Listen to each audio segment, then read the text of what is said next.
NBC6 reporter Ryan Nelson is live in Surfside tonight. And Ryan, do we have any idea of how soon the demolition could start?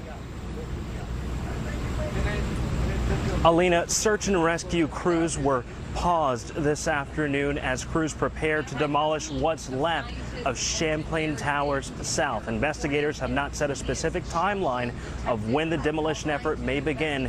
Meanwhile, the loved ones of those who remain unaccounted for are praying for miracles. Agonizing hours for the loved ones of the 121 people who remain missing.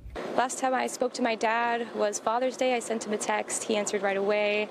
He said, "Thank you, my love. I love you with all my heart, your dad." Michelle Guerra's father, Gil Guerra, and her stepmother, Betty Guerra, are among the unaccounted for. Last time I saw my dad and I got to hold him and Betty was actually at their home, one of their properties. It was my nephew's first birthday, my dad's grandson, his first grandson, and I got to hold him and talk to him, and we got to cry together and just talk, you know, and it was nice and it was really beautiful. As families anxiously pray for miracles, search and rescue efforts came to a temporary pause around 4 p.m. Saturday afternoon. Search and rescue does have to pause temporarily while the demolition preparation is underway, and that there is threat to the standing building that is posed to the first responders, as we've told you.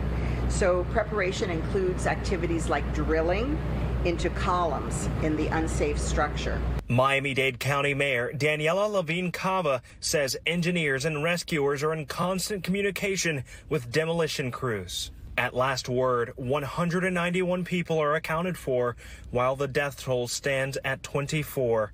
Guerra refuses to give up hope.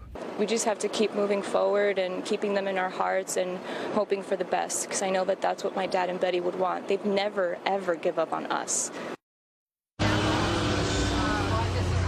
And Mayor Cava says search and rescue efforts will resume as soon as it's been deemed safe by structural engineers. Reporting in Surfside, Ryan Nelson, NBC6 News.